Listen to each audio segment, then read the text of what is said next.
심하니까 이단이 나오는 거예요. 이단. 그러니까 이단 중에서도 이제 신학적인 용어에서 보면 협의적인 이단이 있고 광의적인 이단이 있습니다. 제가 나중에 이제 이거 좀 강의 좀 하겠습니다만은, 이런 부분들도 우리가 이단을 어디까지 볼 것인가, 어떤 것이 이단인가, 이런 거. 그러니까 교리적인 이단은 이단이 아니죠. 교리적인 이단은 이단, 성경적 이단을 얘기하는 겁니다. 성경적 이단. 뭐 교리적인 이단은 뭐 예를 들어서 장로교하고 감리교는 교리적인 이단이잖아요, 그죠? 근데 성경 그런 걸 이단이라고 얘기하지 않죠. 왜냐하면 성경이 같은 곳을 보고 같은 관점에서 보기 때문에 그건 이단이 아니죠. 그래서 이런 부분들을 목사님 보시려면 구원론이 가장 중요하다, 구원관이 서야 된다 하는 겁니다. 제가 다시 한번 강조할게요. 구원, 믿음, 회개, 성화, 대표적인 거잖아요. 이 네 가지는요, 전부 수동태로 되어 있다. 내 의지와 상관없이 하나님의 은혜 가운데서 이루어지는 것이다. 꼭 기억하셔야 됩니다. 내가란 말을 앞장서서는 안 됩니다. 이거는요, 절대로 안 되는 부분입니다. 제가 그것도 구체적으로 해드릴게요. 12페이지 보겠습니다. 구원론 책 12페이지. 구원은 믿음으로 통해서만이 구원이 이루어집니다. 믿음을 통해서. 자, 제가 아까 구원, 그 다음에 믿음, 회개, 성화, 전부 수동태로 나왔어요. 수동태. 근데 구원을 받는 조건이 믿음은 아니에요. 구원을 받는 조건은 믿음은 아닙니다. 근데 이 구원은 믿음으로 이루어지는 거예요. 근데 그 믿음이 수동태라는 거예요. 그러니까 내가 믿음이 좋아서 믿어지는 게 아니라, 믿음은 들음에서 오는 거야. 들음. 그러니까 외부로부터 오는 거잖아요. 수동태잖아요. 수동태. 내가 스스로 깨달았나요? 우린 그런 의지가 없지요. 왜 없습니까? 아담과 하와가 원죄로 말미암아 영과 육이 죽었거든요. 단절됐거든요. 그렇잖아요. 그러니까 누군가 구해주지 않으면 살아갈 수 없는 존재들이에요. 우리는요. 그러니까 믿음은 들음에서 오는 거예요. 수동태지요. 영향을 외부로부터 영향을 받은 거잖아요. 그 믿음을 통해서 구원이 이루어지는 거죠. 그러니까 본질은 말씀입니다. 말씀. 말씀을 통해서만 이루어지는데, 자, 그런데 하나님께서 우리를 구원하시는데, 우리가 구원을 받고 고백하고 죄 씻음 받기 전까지는 우리 다 뭐냐면 같은 신분을 갖고 있었습니다. 그게 뭐냐? 죄인이었죠. 죄인이었습니다. 영원히 씻을 수 없는 죄인입니다. 그러니까 태어나는 순간에 전부 다 원죄를 갖고 있는 거예요. 원죄. 그럼 이 원죄를 갖다가 성도들이 이거 구분하기가 쉽지 않아요. 원죄를 얘기할 때. 내가 응애하고 태어났어요. 그럼 원죄가 어떻게 생기는 거냐? 도대체 성도들이 이 구별이 어렵단 말이에요. 그 원죄는 왜 생겼는가? 이런 부분들입니다. 자, 우리가 이런 거에 대한 근거들도 신학적인 부분도 신학적인 부분이지만 신학적인 입장에 접근도 하지만 우리가 구속사적인 입장에서도 반드시 성경에 이런 근거를 어디에 두고 있는 것인가, 이것도 너무 중요한 거예요. 원죄에 대한 근거. 목사님 처음 듣는 것 같죠? 원죄에 대한 근거. 물론 아담 하와의 불순종이라고 다들 그렇게 얘기합니다. 그러나 더 확실한 근거가 있어요. 그건 뭐냐면요, 하나님께서 사실 이제 이 원죄의 뿌리는 하와죠. 하와입니다. 하와가 사실 최초로 죄를 진 거예요. 근데 우리는 아담의 원죄라 그래요. 그건 대표성 때문에 그렇습니다. 그런데 하나님께서는요, 아담과 하와에게 불순종의 형벌을 내렸을 때 각각 다르게 주셨다는 거 꼭 기억하셔야 돼요. 제가 하와에만 얘기할게요. 하와에게는 하나님께서 이 불순종의 형벌을 뭘로 줬냐면요, 우린 다 뭐라 하냐면 한국교회나 주석이 전부 해산의 고통이라 그래요. 근데 해산의 고통은 성경 어디에도 없죠. 네, 이거는 이제 지어낸 거예요. 주석가들이 지어내고 목사님들이 지어낸 거예요. 왜냐면 애를 낳았을 때 고통이 있는 거잖아요. 애 낳을 때 여자들의 고통. 여자들에게만 주어졌다. 애 낳을 때 고통이 엄청나다. 그럼 목사님 이런 식으로 설교했어요. 그럼 내가 반문할게요. 애 안 낳는 여자들은 그럼 이 저주에서 벗어난 거네요. 애 못 낳는 여자. 그렇죠. 말이 됩니까? 그러니까 이런 식으로 설교했단 말이에요. 왜냐면 뭔가 여자만 받는 고통이 여자만 할 수 있는 거잖아요. 그렇죠. 이렇게 했단 말이에요. 그럼 애 안 낳는 여자는 곧 심판에서 면제받은 거잖아요. 어떻게 축복이네? 이 말이 됩니까? 성경을 자세히 보세요. 그래서 잉태 고통이라 할 때 잉태. 근데 이게 안 풀리거든. 애를 갖는데 무슨 고통이 있어. 이게 안 풀렸단 말이에요. 왜 그러냐? 구속사를 모르니까. 성경에는 구속사 관점에서 기록했는데 우리가 문자적인 해석을 보고 우리들 관점에서 보니까 이런 오류를 범하는 거야. 한국교회가요. 주석 다 이렇게 해놨어. 뭐 전부 해산의 고통이라고 했어요. 다. 근데 성경은 잉태 고통으로 돼 있어요. 목사님 보세요. 원문에도 그렇게 돼 있어요. 애를 잉태하는 순간에 그것이 인간의 저주가 됐다는 거예요. 여자에게 저주가 됐다는 거예요. 그게 무슨 말입니까? 이미 아담과 하와로부터 태어나는 그 모든 자녀들은요, 다 뭐냐면 죽음이 찾아온다는 거예요. 아담과 하와는 영생하도록 지음받다 죽음이라는 게 없었어요. 근데 그들의 불순종함으로써 육신의 죽음이 왔단 말이에요. 영적인 죽음과 영과 육의 죽음이 찾아왔단 말이에요. 영은 하나님과 단절, 육은 뭐예요? 생물학적 죽음이 찾아왔단 말이에요. 그래서 최초로 죽은 사람이 누구예요? 아담이 930세 처음으로 죽었잖아요. 이거는 불순종 때문에 찾아온 거예요. 그러면 하와의 후손으로 태어나는 모든 사람은 다 무엇을 갖고 태어나는 거예요? 죽음을 갖고 태어나는 거예요. 그것이 뭐 때문에? 불순종 때문에. 이것을 아담의 원죄라 그러는 거예요. 그러니까 잉태하는 순간에 걔는 원죄를 갖고 태어나. 그 원죄가 근원이 뭐냐? 죽음. 육신의 죽음. 하나님의 창조의 원리는 영생하도록 창조된 거예요. 죽음이라는 게 없었어요. 하나님께서 에덴 동산에서 그 집에서 영원히 하나님과 함께 머물기를 원하셨을 거예요. 그런데 아담과 하와가 자유의지를 통해서 불순종하는 순간에 육신의 죽음이 찾아온 거예요. 영적인 단절이 찾아온 거예요. 이것이 아담의 원죄입니다. 성도들한테 이걸 가르쳐 주셔야 되는 겁니다. 그렇구나. 이 문제를 해결하기 위해서 누가 찾아오셨습니까? 예수 그리스도 찾아온 거예요. 왜? 영과 육이 죽었는데 우리가 어떻게 하나님 앞에 나갈 수가 있겠어요? 생각할 수도 없고 부를 수도 없고 바라볼 수도 없어요. 영이 죽었는데 육이 죽은 사람이 어떻게 움직입니까? 어떻게 말을 합니까? 할 수가 없다고요. 우리 그런 존재라는 거예요. 그래서 우리의 그 육신과 영의 문제를 해결하기 위해서 예수께서 이 땅에 오신 거예요.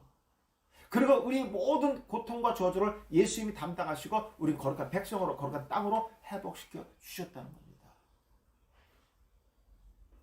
물론 목사님들 다 알고 계셨겠지만 제가 원어를 통해서 정확하게 가르쳐 드리는 거예요. 잘못된 성경 해석들도 제가 전부 다 바로잡아 드리는 거예요. 우리는 목사님 자꾸만 성경이 해석 안 된다고 내 생각으로 이렇게 자꾸만 바꿔서 하려고 하지 마시고요. 그 성경 있는 대로 해석하세요.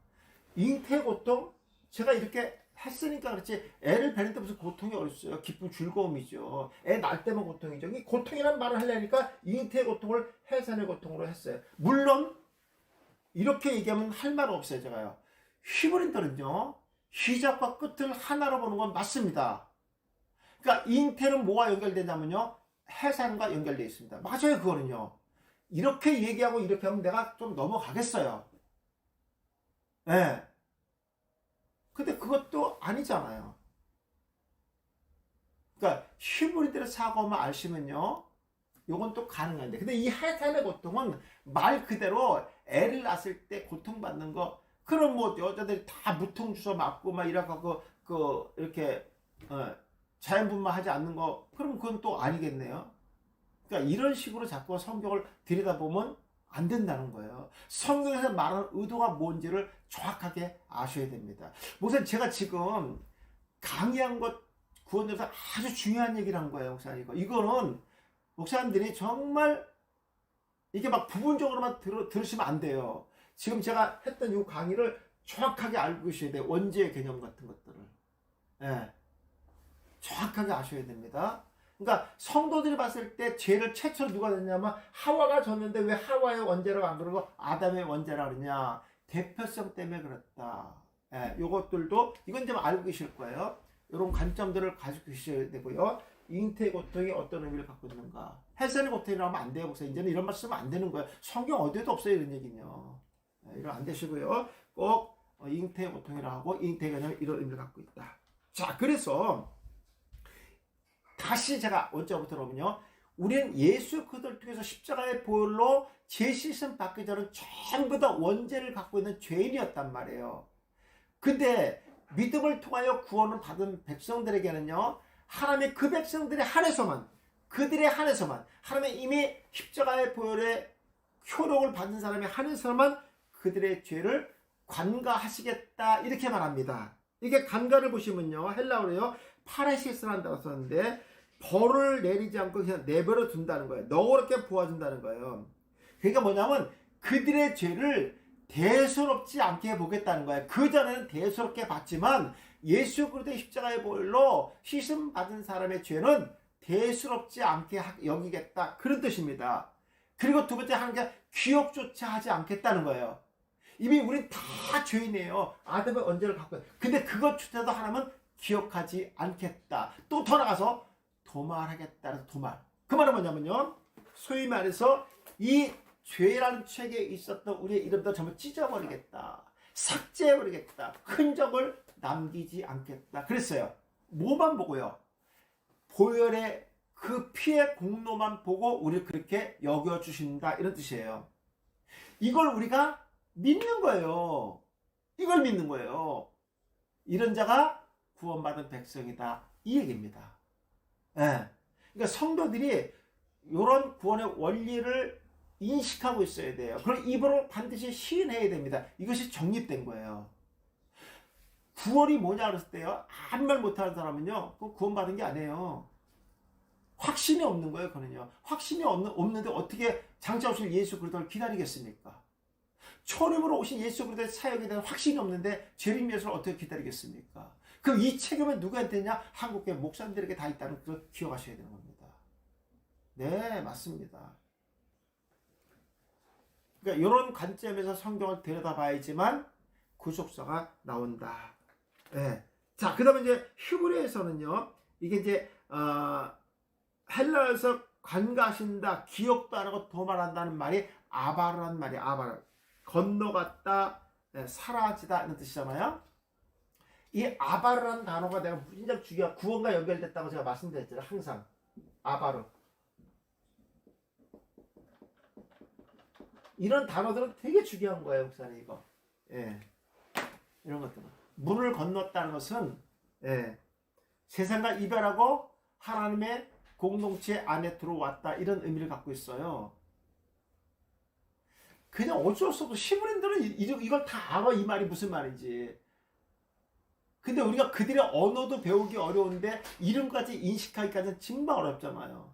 근데 이미 이거 다 제가 공부해서 알고 있으니까 목사님들한테 이제 가르쳐 주는 거예요. 어떤 건 우리가 알아서 이해가 되는 게 있고요. 그냥 몰라도 이해할 게 있어요. 그냥 이런 것들. 예. 우리가 이렇게 학문적인 근거까지 다 공부해서 하기는 쉽지 않잖아요. 그죠? 그러니까 저를 목사님들 신뢰하시고요. 저를 신뢰하시고, 이게 하나님께서 우리 모든 죄를 씻어주시고 지나가게 하신다는 의미가 히브리에서는 아바르라는 단어구나, 이렇게만 알면 됩니다.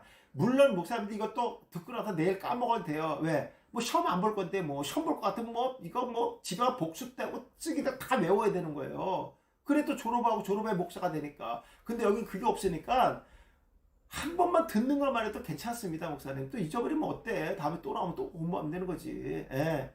근데 메모만 잘 해두시고요. 예. 나중에 듣긴 들었는데 그게 모르겠어. 예. 이제 그런 것들을 자꾸 되살리려면 메모하는 습관을 잘 기르셔야 돼요, 목사님. 메모도 내가 알아듣게 메모해야 돼.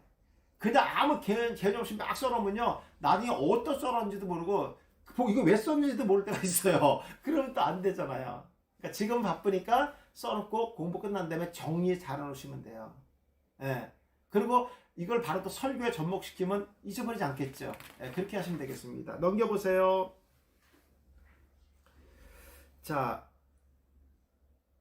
오늘 성도들은요, 하나님께서 우리의 죄를 기억하지 않음을 믿어야 되는 거예요. 요게 이제 히브리서 8장 12절에 나옵니다. 내가 그들의 불의를 긍휼히 여기고 그들의 죄를 다시 기억하지 않는다 그랬습니다. 근데 목사님, 여기 보면 그들의 죄를 기억하지 않는데 가정법을 썼어요. 이건 헬라어라 어쩔 수 없어요. 가정법은 제가 두 가지 해석이 있다 그랬죠. 그러니까 주어가 어떻게 행동하는 결과가 달라지는 거예요.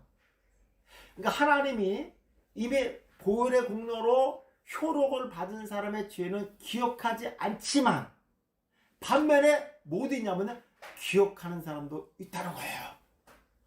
구원받은 백성들의 죄는 기억하지 않지만 그렇지 않는 사람의 죄는 하나님 반드시 기억하겠다는 거예요.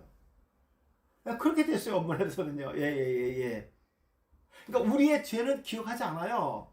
그러니까 우리의 죄는 뭐냐? 원죄와 자본죄를 얘기하는 겁니다. 이 두 가지 죄를 하나님께 기억도 안 하시고 도만해버렸어요.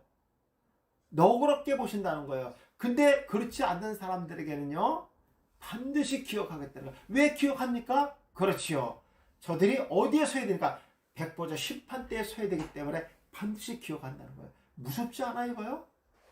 너 내가 가만두지 않겠어. 너 내가 죽을 때까지 오늘 네가 한 말 내가 기억하게. 겁나잖아. 섬찟하잖아 이거. 이런 말이요. 그죠? 근데 내가 너무 괜찮아. 나 벌써 기억도 안 나는데? 얼마나 이거 위로의 말이겠어요. 그죠? 나 생각 다 끝났어. 뭐. 난 몰라. 그런 사건이 있었나?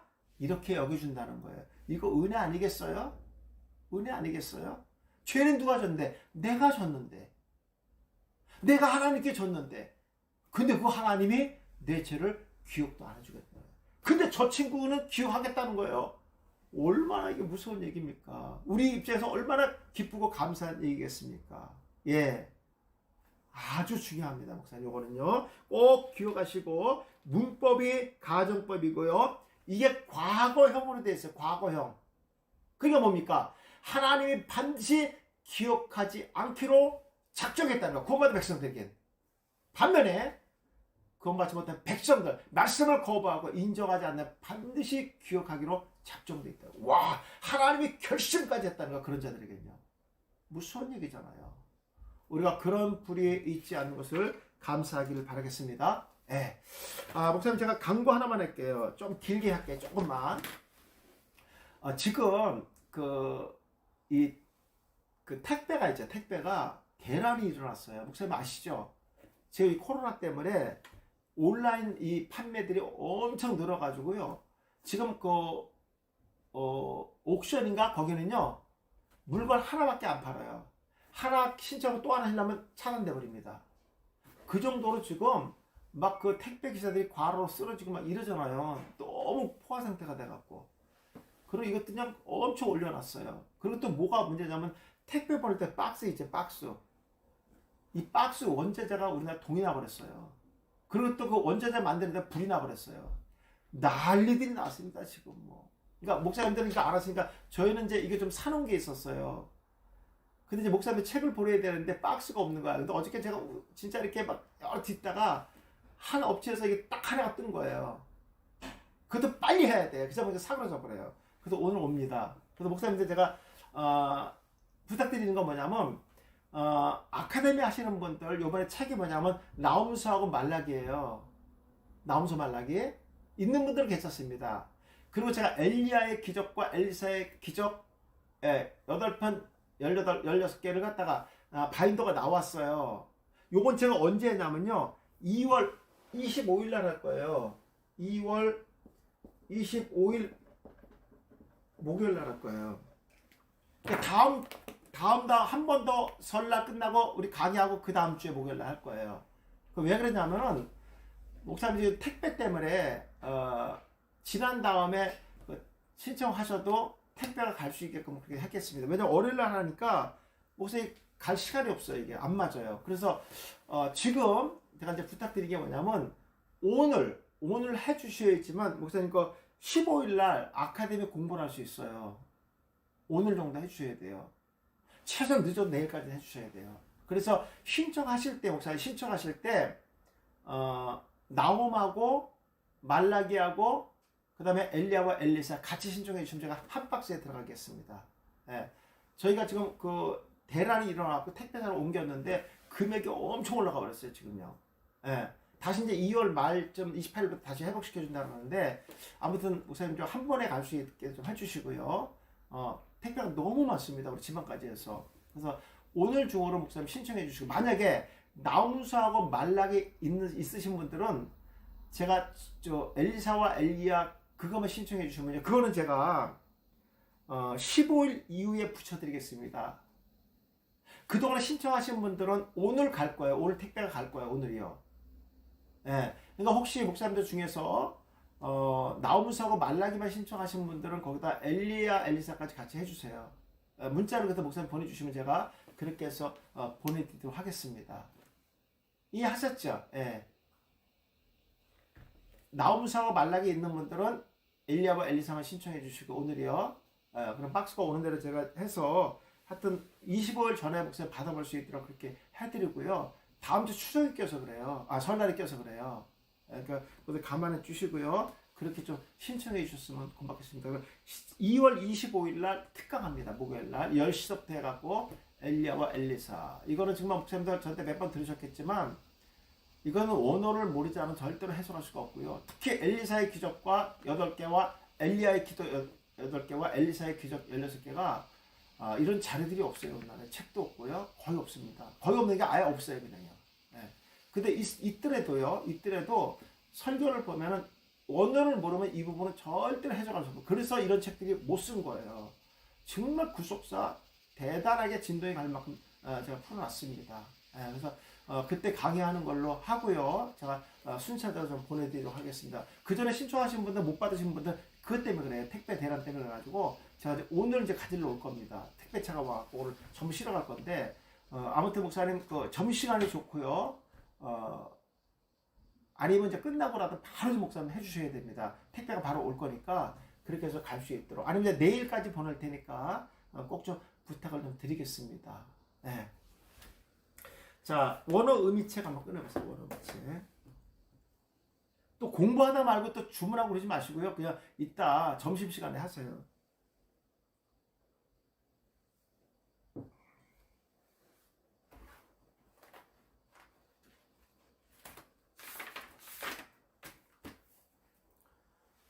우리가 사둔 박스가 15개밖에 안 나왔어요. 그 15분만 보내주려고 했는데 어저께 정말 감사하게도 택배 그 박스가 하나 나온 것 때문에 그걸 샀어요. 그래서 오늘 가능합니다. 나머지 분들도요. 네. 자, 몇 페이지 보시냐면요. 17페이지입니다. 무슨 17페이지. 김멜 동사 한번 보세요. 김멜. 오늘 처음 들어오신 분들은 책이 없어서 많이 불편하실 거예요. 네, 그러니까 듣기만 해보세요. 김멜은 쓰실 때 이렇게 쓰십니다. 히브리에 김멜. 예. 제가 쓰는 대로만 하면요 유대 납비들도 다 읽어요. 예. 근데 뭐 딴 데 보면 뭐 이상하게 쓰는 거 많은데 못 알아봐요.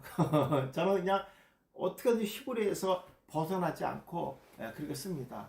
되게 이제 교수들도 보면 자기 스타일대로 막 쓰시는 분 있는데 그거는 뭐 온전하게 보지 않아요. 저는요. 예. 하여튼 제가 써드린 대로 하시면은 틀림없고요. 요 김멜은요 낙타에서 왔어요. 낙타. 낙타는요 광야에서 낙타는요 운송수단입니다. 운송수단 꼭 기억하셔야 돼요. 왜냐면 이 히브리어가 상형에서 왔기 때문에 상형. 그래서 처음에 이 낙타의 글자는요 이렇게 썼어요. 모세 때는 모세. 이게 뭐냐면 낙타가 무릎을 꿇은 상태, 그 모습의 글자가 이게 모세때입니다. 그 다음에 다윗 때는 이렇게 썼어요. 다윗 때. 다윗 때 글자 낙타가 이런 글자입니다. 다윗 때. 지금은 이렇게 썼고요. 그죠? 그 다음에 필기체 이렇게 씁니다. 필기체. 요거는 필기체, 요거는 인쇄책을 씁니다. 네. 요건 모세 때 썼던 낙타. 요거는 다윗 때 썼던 낙타가 이렇게 현대어로 이렇게 온 거다 하는 것만 아시면 돼요. 왜 제가 이 말씀 드리냐면요. 광야를 횡단할 때, 건너갈 때 반드시 뭐가 필요하냐면요. 낙타입니다. 낙타. 네. 낙타. 왜냐면 낙타는 그 등 위에 뿔 2개가 있죠. 그게 뭡니까? 네, 물통입니다. 물통. 기름통. 근데 낙타들은요. 한 달 동안 물을 먹지 않아도 버틸 수가 있습니다. 그리고 낙타의 눈썹은요. 2개로 되어 있습니다. 2개. 아래 위에 2개로 딱 되고요. 그 다음에 콧구멍이 닫힙니다. 귀에도 털이 다 있어요. 그러니까 광야에서 모래바람이 들어와도요. 낙타는요. 충분히 걸어갈 수 있습니다. 지나갈 수 있습니다. 근데 낙타는 시브리들의 개념이 어떤 의미를 갖고 있냐면요. 어떤 물건을 옮긴다, 나른다, 이런 의미를 갖고 있어요. 뭔가 운반하다, 같은 말이죠. 운반하다, 이런 뜻입니다. 우선 제가 지금 강의하는 것들은요, 전부 알아야지 성경을 해석해요. 제가 관련 성경들도 연결해 드릴게요. 근데 이 낙타는 누가 타냐면요, 부자나 왕들의 운송수단입니다.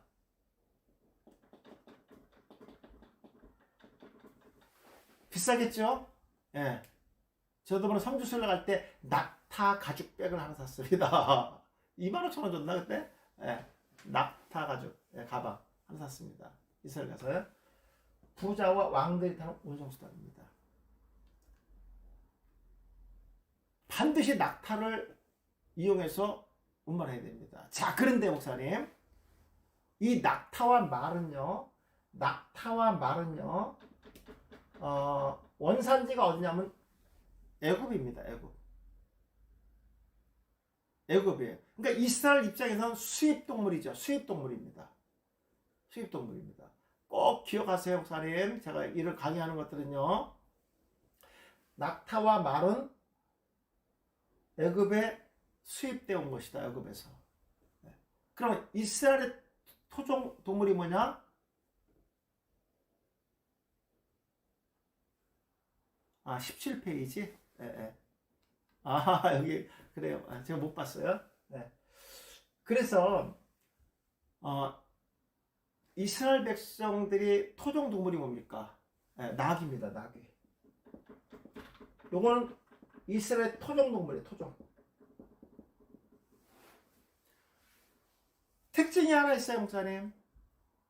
이스라엘 백성들이 애굽에 나올 때 광야 40년 동안 많은 물건들은 뭘로 날랐을까요? 낙입니다. 낙. 예수님께서 예루살렘 성전에 입성하실 때 뭐 타고 올라갔나요? 낙이 새끼죠. 저들의 입장에서 봤을 땐 예수님 뭐 타고 오셔야 돼요? 만왕의 왕이시니까, 메시아 사랑하고 있으니까 낙타를 탔어야죠. 왜? 그럼 만왕의 왕으로 오시기 때문에. 근데 못 탔어요? 낙이 탔습니다. 낙이. 근데 예수님께서 이 낙이를 어디서 갖고 왔습니까? 베다니 근처에서 갖고 오셨다 그랬죠? 거기 가난한 마을입니다. 가난한 마을. 왜 허구 많은 것 중에서 가난한 자들의 그 나귀 새끼를 갖고 왔을까요? 이런 것들. 왜 예수님께서 나귀 새끼를 타고 예루살렘 입성하셨을까요? 성경 그런 얘기 하고 있어요. 근데 우리 나귀를 탔든 낙타를 탔든 말 안 해요. 우리는. 이런 것이 메시지라고요. 그런데 낙타는 광야에서 모든 사람이 운송수단을 사용합니다. 그리고 이 낙타는 부자들의 산물입니다. 부자들의 산물. 하나님은, 예수님은 부자지만 가난한 자, 낮은 자로 온 겁니다. 그렇죠? 그래서 이 낙타는 주인을 위해서 항상 무릎을 꿇습니다. 무릎을 꿇어야지 누가 탑니까? 주인이 등 위에 올라타잖아요. 그러면서 쭉 올라옵니다. 그러면 그 낙타 등에 탔던 주인은 어떻게 해요? 쭉 올라가죠. 높이는 거예요. 높이는 거. 그래서 이 낙타는요, 높이다 자랑하다는 뜻 같아요. 높이고 자랑하다는 거예요. 그러니까 예수님께서 이 땅에 오신 목적이 뭐냐? 제가 아까 히브리인들, 유대인들은 명예와 수치를 최고의 인생의 가치로 여긴다 그랬잖아요. 그죠? 예수 그리스도가 이 땅에 오시는 순간에 누구에게 순종한 거예요? 아버지의 순종입니다. 그럼 누구를 높이는 거예요? 아버지 하나님을 높이는 겁니다. 그리고 누구를 자랑하는 겁니까? 높여드렸으니까 하나님을 자랑하는 거예요. 그것이 아들의 사명입니다. 그럼 우리도 예수 그리스도의 자녀라고 하면 하나님을 높이고 예수님을 높이고 예수님을 자랑하는 목회자가 되어야 되는 거예요. 그런 성도가 되어야 되는 겁니다. 그 예수님은 친히 이 땅에 오셔서 무엇을 했습니까? 하나님의 뜻을 우리에게 날려주셨어요. 옮겨주셨어요. 그리고 어떻게 했습니까? 그 말씀을 우리에게 날라다 주셨습니다. 그분이 누구십니까? 그분이 예수 그리스도십니다. 예. 그래서 낙타는 무엇인가를 나른다 이런 의미가 있고요. 내면적 의미는 보답이라는 뜻이 있습니다.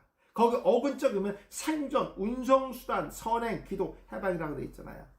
숫자 3은 뭐죠? 완전한 사. 세 번째 글자예요. 알레프, 베이트, 김멜 세 번째 글자죠. 예. 이런 것들이 무진장 중요한지만 알고 계세요. 아무튼 신학교 때 그냥 알파벳 외우는 거로 끝났지만 이 단어에 의미가 있고 숫자가 있다는 것은요, 아마 목사님 설교를 만드는데 엄청난 파급 효과가 일어날 겁니다. 예. 왜냐하면 성경에는 숫자들을 많이 기록하고 있잖아요. 왜 기록하고 있을까 하는 겁니다. 의도가 있다는 거죠. 그런 것들을 이제 제가 하나하나 풀어드리겠다는 겁니다. 자, 거기 밑에 보시면요, 김매라는 단어를 보시면요, 낙타라는 사형에서 유래됐다. 고대 중동 지역에서는 낙타가 운송수단이었다. 김멜의 단어 속에 말씀을 배우고 나른다는 의미가 있다. 그럼 만약에 이제 이 단어가 나왔단 말이에요. 예. 이 단어가 어디 나와? 고엘이라는 단어 아시죠? 고엘. 예, 고엘. 기업물자. 고엘. 이건 엘로힘 하나님이잖아요. 그죠? 라메드는 뭐죠? 배운다, 가르치다, 지도하다, 그런 뜻이잖아요. 보호하다는 뜻이잖아요. 라메드, 쥐팡이니까. 그죠? 이거는 낙타, 나른다 이거예요. 그죠? 그러면서 하나님, 예수 그리스도께서 우리의 고엘이에요, 고엘. 기업물을 자. 그렇죠? 예. 우리가 그 하나님께 예수를 통해 배우고 또 나눠진 말씀을 통해서 배우고 자랑하는 자가 됩니다. 이건 자랑하다는 뜻이에요. 자랑하다. 말씀을 배우고 자랑하는 자들이 되어야 되는 거예요. 그럼 누구를 높여요? 그렇게 하나님의 이름을 높이는 겁니다. 그게 고엘입니다. 고엘. 그 첫 글자가 김매라는 글자가 요 단어가 들어가는 거예요. 낙타. 그 하나님은, 그 예수님은 하나님의 거룩한 뜻을 그 백성들에게 날려주신 겁니다. 옮겨놓으신 겁니다. 그래서 예수님의 사역은 뭐냐면 예수님의 거룩한 의가 우리한테 옮겨지고 우리의 더러운 죄가 예수님께 옮겨진 거예요. 그래서 그 더러운 죄를 짊어지시고 예수님께서 골고다 언덕에 올라가서 십자가에서 모든 죄를 다 사해준 겁니다. 그러니까 우리는 어때? 기억도 안 하겠다는 거예요. 그렇게 이미 보혈의 공로로 힘인 사람들은요, 그들의 죄를 전부 도말해버리겠다, 이렇게 말씀하고 있습니다. 예, 그 밑에는 이제 낙타에 대한 그냥 아까 설명드렸던 거, 눈썹이 두 줄이고 귀에 털이 있고 콧구멍도 전부 닫힙니다. 그러니까 또 이 낙타는요, 굽이 갈라지지 않았어요. 그러니까 광야에서 그 모래에도 빠지지가 않아요. 예, 아주 안성맞춤이잖아요. 그렇죠? 예, 그래서 이 김멜은 그런 의미를 갖고 있다. 이 글자가. 예. 이게 이제 상용으로 풀 때는요, 엄청나요, 목사님 이거. 예. 제가 내일 이제 그 금요일에 나병에 대해서 제가 강의할 거거든요. 그런 단어들의 의미를 제가 내일 상용으로 좀 풀어드릴 겁니다. 예. 그리고 나병에 걸린 사람들이 어떻게 회복돼서 성전에 들어올 수 있는가, 그 과정이 있어요. 무진장 복잡합니다. 예.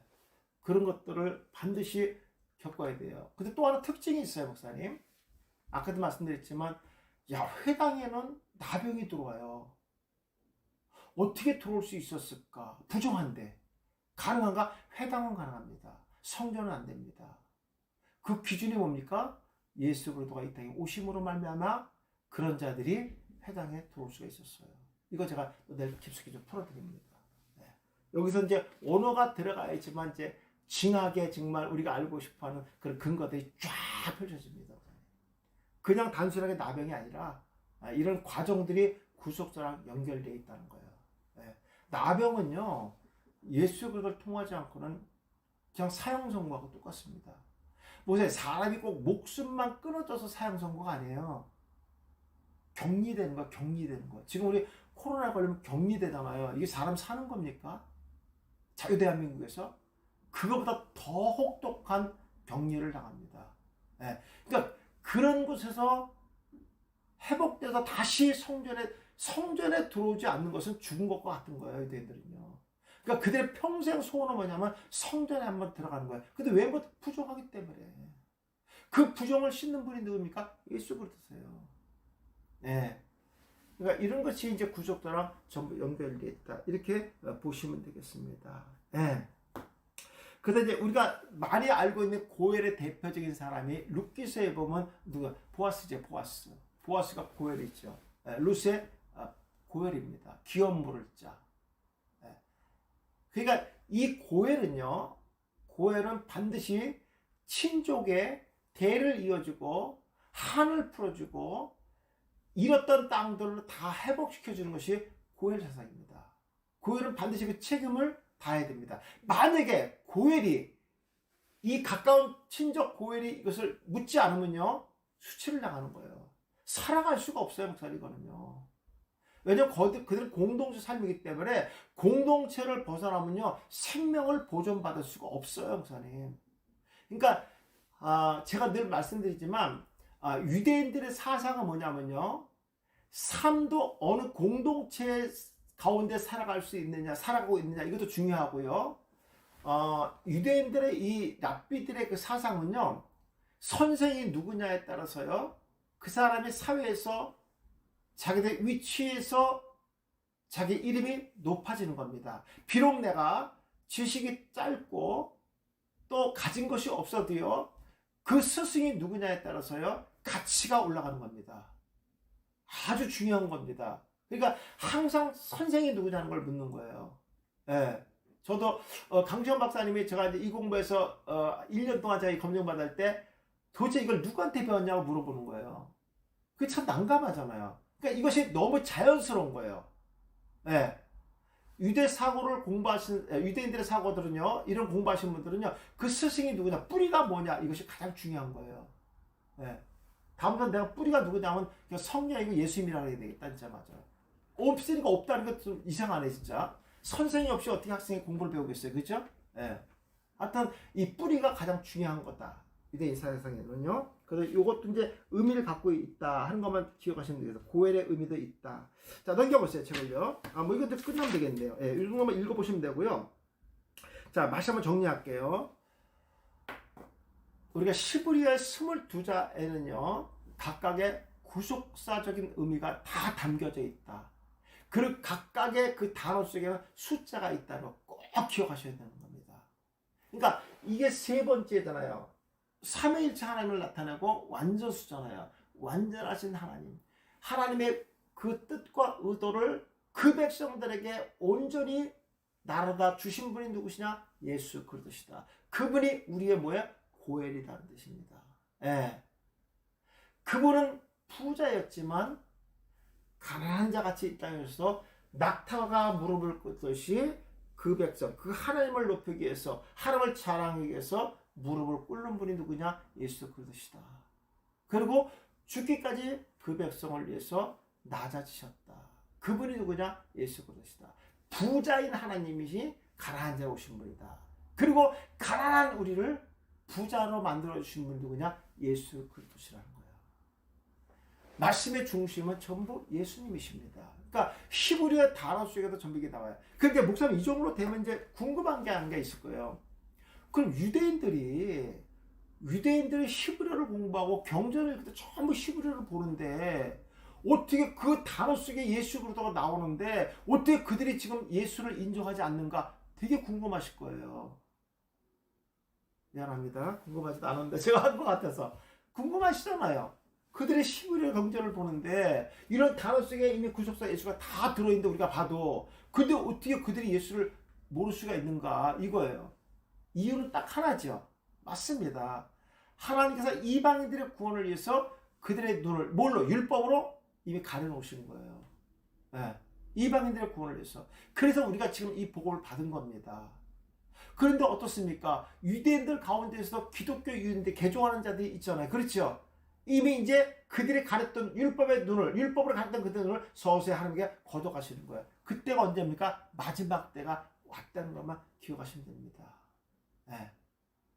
저는요, 계시록을 공부하면서 느꼈던 것이 뭐냐면요, 참교회와 거짓교회가 반드시 드러나야 됩니다. 그때 주님이 오시는 거거든요. 네. 지금 전 세계가, 전 세계로 하면 대표적인 게 미국 아니겠습니까? 미국의 싸움이 지금 트럼프와 바이든의 싸움입니다. 기독교와 프리메이슨과의 싸움입니다. 프리메이슨이 수백 년 동안 가려져 있었잖아요. 근데 이번에 바이든에 의해서 이 실체가 드러나 버린 거예요. 제가 13년 전부터 이 강의했습니다. 아마 저랑 같이 공부를 하신 분들은 기억하실 거예요. 그때 아마 이게 뭔 소린가 그랬을 거예요. 실체가 드러났고 대한민국도 지금 많은 목회자들이 실체가 드러나고 있습니다. 참 목사와 거짓 목사가 또 이제 드러나고 있잖아요. 이게 마지막 때가 이제 온 거예요. 예수님께서 이 땅에 오신 목적은 구별이라고 해서 말씀드렸잖아요. 말씀에 구별시키는 거예요, 저들을요. 네, 구별. 이게 마지막 때가 왔어요. 진짜 코앞에 왔어요, 목사님. 우린 정말 말씀의 줄을 우리 목회자가 반드시 붙잡고 있어야 됩니다. 왜? 영은 하나기 때문에. 그 줄을 누가 잡습니까? 우리 성도들이 잡는 거예요. 근데 우리 목회자 잡은 그 줄이 썩은 동아줄이라면 다 죽는 거예요. 우린 마지막 때 하나님께서 원어를 통해서 정말 하나님께서 우리에게 주신 말씀의 의도가 뭔가를 정확하게 목사님들 근거를 찾으셔서 말씀을 선포하실 때 성령의 역사가 목사님 섬기는 그 교회에 차고 넘치고 이 말씀을 듣는 그 성도들이 아멘 아멘 하면서 더 하나님과 가까워지고 마지막 때를 두려워하지 않냐고 할렐루야 주여 어서 오시옵소서 기쁨으로 맞이하는 이 말씀이 저들에게 소망이 되는 살아 움직이는 그런 생명의 말씀이 되지 않겠습니까? 저는 코로나를 겪으면서 세계에 흐르는 이 정세를 보면서 야 그래 딱 하나다 말씀의 줄이다 이것이 우리의 생명줄이다. 저는 정말 요즘에 말씀 연구하는데 아주 뭐 거의 지금 집 밖에 안 나가고 그냥 눈 뜨면서 잠잘 때까지 지금 아주 빠져 있습니다. 얼마나 갈급한지 지금 말도 못합니다. 그러니까 하나님께서 또 이렇게 필요하니까 막 저를 그냥 막 이렇게 쪼이시는 것 같아요, 진짜로. 쪼인다기보다도 제가 의자에서 일어나지 않게끔 해주시는 것 같아서 너무너무 감사합니다. 목사님, 이러한 사역에 같이 동참하시고 쓰임받기를 축복합니다. 네, 수고하셨습니다. 목사님, 식사하시고요. 제가 12시 55분에 온라인에서 키도록 하겠습니다. 감사합니다. 수고하셨습니다. 목사님, 오늘 책들 좀 주문 좀 해주세요. 네, 감사합니다. 고맙습니다.